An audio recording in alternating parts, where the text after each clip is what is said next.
Hello everyone, welcome to our channel P Talks and today's video is about a fellowship जिसके बारे में हमने सुना होगा या फिर जब हम पीएचडी के लिए कहीं अप्लाई करते हैं तो वहाँ पे भी एप्लीकेशन फॉर्म में हम इंस्पायर फेलोशिप का भी एक कॉलम देखते हैं जेआरएफ और गेट के साइड में, राइट। बट हम उसको इग्नोर कर देते हैं कि हमारे काम की चीज नहीं है। बट जैसे कि हम जेआरएफ और गेट के पीछे पड़े होते हैं ना कि हाँ क्वालिफाई करना है ताकि हमें स्कॉलरशिप मिल सके, तो वही चीज हम जेआरएफ ना क्वालिफाई करें, गेट ना क्वालिफाई करें, बट हम इंस्पायर फेलोशिप के लिए एलिजिबल हो, then also we can get the same amount of fellowship during our PhD, वो भी वही similar amount and for the same 5 years। Okay, so उसकी क्या क्या बेसिक इंफॉर्मेशन है, कौन कौन स्टूडेंट्स एलिजिबल है, that we will talk in the next session. Okay, so yeah, let's start talk about the basic information about the Inspire Fellowship. Okay. So let's start with the basic information about Inspire Fellowship. First of all तो ये जो inspire fellowship के forms अभी निकले हैं, those are basically for the research careers. That means कि आपको अगर पीएचडी करनी है, रिसर्च वर्क परस्यू करना है, then only you can apply for this fellowship. और कहीं ये फेलोशिप काम नहीं आने वाली, लाइक ग्रेजुएशन और मास्टर्स वगैरह में। देन किस किस अगर आप engineering, medicine, agriculture and veterinary science में अगर परस्यू करना चाहते हो, then you can apply through this Inspire Fellowship. Okay. Next is like जैसे मैंने पहले भी बताया कि जो भी नेट क्वालिफाइड स्टूडेंट्स होते हैं, जहाँ कहीं पे भी पीएचडी के लिए अप्लाई कर सकते हैं, वही सेम इंस्पायर कैंडिडेट्स भी एलिजिबल होते हैं अप्लाई करने के लिए। ओके।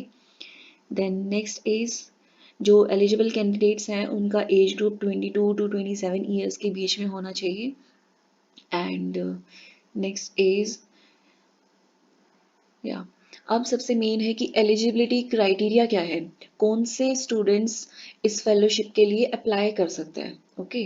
तो बेसिकली फर्स्ट इज जो इंस्पायर स्कॉलर्स होते हैं, दैट मीन्स जिनको 12th के बाद इंस्पायर फेलोशिप मिल रही होती है। ओके। तो वही स्टूडेंट्स और उन स्टूडेंट्स के पास लाइक मास्टर्स में 70% मार्क्स भी होने चाहिए। ऐसे नहीं है कि इंस्पायर स्कॉलर्स हैं बट उनके 65% मार्क्स हैं मास्टर्स में, then they will not be eligible for the inspire fellowship. Okay. So first is this and second is कि फर्स्ट रैंक होल्डर होना चाहिए एट यूनिवर्सिटी लेवल एग्जामिनेशन। कहाँ पे? PG, that means post graduate level examination में, यानी post graduation में आपकी university level पे फर्स्ट रैंक होनी चाहिए। एंड किस किस में? अप्लाइड साइंस, बेसिक और applied science, including engineering, pharmacy, agriculture science and veterinary science. Okay. Then next is first rank holder at university level examination in graduation or post graduation in medicine only। that means जो medicine में अपनी medicine field में अपनी degree कर रहे हैं, उनके लिए एक और अलग चीज़ है कि ग्रेजुएशन में भी अगर उनकी यूनिवर्सिटी लेवल एग्जामिनेशन में फर्स्ट रैंक है, then they are eligible for the inspire fellowship. that means they can also apply for this inspire fellowship for their phd। okay। Then ये जो तीनों चीज़ हैं, ये हैं तीनों eligible for applying for the inspire fellowship for PhD.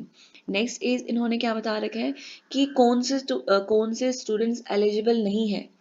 तो first is कि first rank holder in college including autonomous college examination. Like कोई कॉलेज के लेवल पे एग्जाम्स होते हैं तो उसमें कोई फर्स्ट रैंक लेके आता है ना, तो those students are not eligible.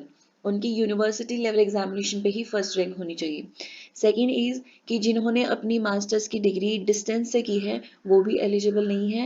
And third is कि ऐसा नहीं होना कि मतलब सेकेंड ईयर में कोई स्पेशलाइजेशन की है, लाइक फर्स्ट ईयर उनका कोई जनरल केमिस्ट्री थी, सेकेंड में ऑर्गेनिक केमिस्ट्री स्पेशलाइजेशन थी और उसमें सेकेंड ईयर में उन्होंने फर्स्ट रैंक मिली है, तो वो भी एलिजिबल नहीं होंगे। Next is candidates who are Indian citizens and have acquired their eligibility for Inspire Fellowship during the years 2020 and 2021। That means जो ऊपर वाली ये जो तीनों एलिजिबिलिटी थी, ये एलिजिबिलिटी अगर स्टूडेंट ने 2020 में या फिर 2021 में एक्वायर की है, then they are eligible for the inspire fellowship. Okay, ऐसा नहीं है कि 2022 में उनको मास्टर्स की डिग्री मिल रही है then they are eligible, no they are not eligible. Next is कि अगर कोई स्टूडेंट सीनियर रिसर्च फेलोशिप अभी ले रहा है या फिर किसी प्रोजेक्ट में इन्वॉल्व है, उसको कोई फेलोशिप मिल रही है, then they are also not eligible to apply for the inspire fellowship. Next is जो फेलोशिप अमाउंट होती है वो सेम ही होती है जितनी की JRF स्टूडेंट की होती है। लाइक JRF वालों को 31,000 मिलते हैं, तो सिमिलरली इंस्पायर फेलोशिप भी 31,000 ही होगी। एंड जैसे कि JRF भी 5 ईयर्स के लिए होती है, 5 ईयर्स के बाद अगर आपकी PhD आगे जाती है, लाइक 6 ईयर्स की हो जाती है, तो लास्ट ईयर आपको कोई स्कॉलरशिप नहीं मिलेगी। सिमिलरली इंस्पायर में होता है। नेक्स्ट इज कि अगर कोई इंटीग्रेटेड PhD करता है, दैट मीन्स MSc और PhD साथ में, देन उसका मतलब ये नहीं है कि MSc मतलब इंटीग्रेटेड PhD स्टार्ट करते ही दैट मीन्स MSc स्टार्ट होगी ना, तो MSc वाले 2 ईयर्स में उसको फेलोशिप नहीं मिलेगी। देन हाउ टू अप्लाई, आपको जो ये वेब पोर्टल है इसका लिंक मैं डिस्क्रिप्शन में दे दूंगी, तो इस पर क्लिक करके आपको पहले रजिस्टर करना होगा पोर्टल के ऊपर, उसके बाद आपको एप्लीकेशन फॉर्म अपने आप दिख जाएगा। देन आप जस्ट वो एप्लीकेशन फॉर्म फिल कीजिए and the last date will be 31 March. That means ये इंस्पायर फेलोशिप वाले फॉर्म्स 1 मार्च से लाइक ओपन हो चुके हैं and you can apply till 31 March 2022। And अगर आपको डाउट है किसी भी चीज़ के regarding, then you can mail them on this email और you can call on this contact number.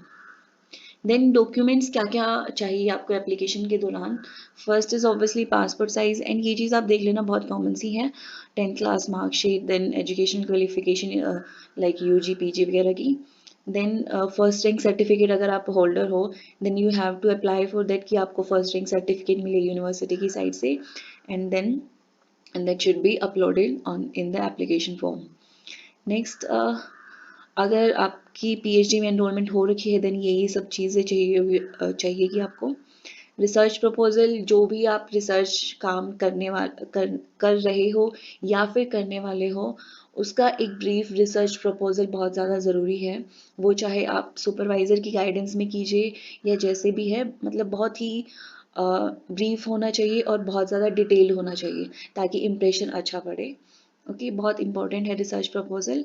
And then if not enrolled in PhD, लेकिन ना इस 7th वाली चीज़ के लिए ना बहुत डाउट होते हैं स्टूडेंट्स को कि 3 चॉइसेस ऑफ यूनिवर्सिटी फिल करना है आपको, सुपरवाइजर्स फिल करने हैं, तो ये आपको कैसे पता होगा। सी, ऑब्वियसली किसी को नहीं पता होता, आप किसी के अंदर जाके नहीं देख सकते, but you have internet access. Okay, तो अगर आपकी लाइक आपको है कि मेरा इस इंस्टीट्यूट में सिलेक्शन हो सकता है, या फिर जहाँ पे आपकी लाइक इंटरेस्ट है कि मुझे इस इंस्टीट्यूट में परस्यू करनी है मेरी PhD, देन आप उसके लिए अप्लाई करोगे, नो डाउट। देन उसके जो प्रोफेसर्स हैं, सुपरवाइजर्स हैं, उनकी प्रोफाइल्स चेक कीजिए, उनका वर्क पढ़िए कि उन्होंने किस किस फील्ड पे काम किया है, किस किस फील्ड पे काम चल रहा है, या फिर जो काम चल रहा है उसमें आप इंटरेस्टेड हो या नहीं, ये सब चीज़ें आपको वो वहाँ पे उनकी प्रोफाइल में पढ़नी पड़ेगी। एंड अगर आपको लग रहा है कि आप इंटरेस्टेड हो, देन आप उन सुपरवाइजर्स को मेल कीजिए that you are interested to work with them. And ये बस यही चीज़ है कि फिर है ना, कुछ सुपरवाइजर्स का आपको रिप्लाई भी आ जाता है कि ऐसे ऐसे है, तो बस यही कर सकते हो आप कि सब इंस्टीट्यूट्स को अपनी मतलब जहाँ पे भी आप अप्लाई करना चाहते हो, टॉप 3 चॉइसेस आप फिल कीजिए, उनमें जो सुपरवाइजर्स के साथ आपकी बात हुई है उनके नेम्स फिल कीजिए, एंड जिसका भी रिसर्च प्रपोजल आपको मतलब वर्क पसंद आया है उसके ऊपर आप अपना रिसर्च प्रपोजल बनाइए। ओके, देन या last date is 31 March and these are the instructions for filling online application. ये आप पढ़ लीजिए, बहुत बेसिक इन्फॉर्मेशन है, बहुत ज़्यादा वो नहीं है। आप इस वेबसाइट पे जाइए और आपको रजिस्ट्रेशन का ऑप्शन मिलेगा, रजिस्ट्रेशन कीजिए and then start filling your application form. Okay, So this was the basic information about Inspire Fellowship. अब आप सोच रहे होंगे कि यार हम तो इंस्पायर फेलोशिप की एलिजिबिलिटी क्राइटेरिया में लाई ही नहीं करते, तो most of the students lie नहीं करते, नो डाउट। और जो लाई करते हैं, very like many many congratulations to you and just fill the application form and all the best for that, okay. But those who are not lying in this criteria, like I just request you कि आपके जितने भी elders, sorry younger brothers and sisters हैं, cousin हैं, कोई भी है, या मतलब जिनको आप गाइडेंस दे सकते हो इसके बारे में कि 12th के जो मार्क्स हैं हमारे, या 12th में जो आप पढ़ते हो वो कितनी, मतलब उसकी क्या इंपॉर्टेंस है इवन आपकी पीएचडी तक। वरना हम क्या सोचते हैं कि 12th के मार्क्स कहाँ ही काम आएंगे, राइट, बट काम आते हैं।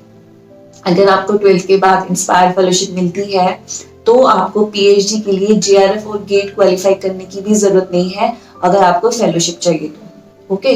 तो अगर आपने इंस्पायर मतलब फेलोशिप ले 12th के बाद, देन आप जेआरएफ और गेट ना करके भी इंस्पायर के थ्रू स्कॉलरशिप ले सकते हो during your research work, okay. So yeah that was about inspire fellowship and yeah that's all the best.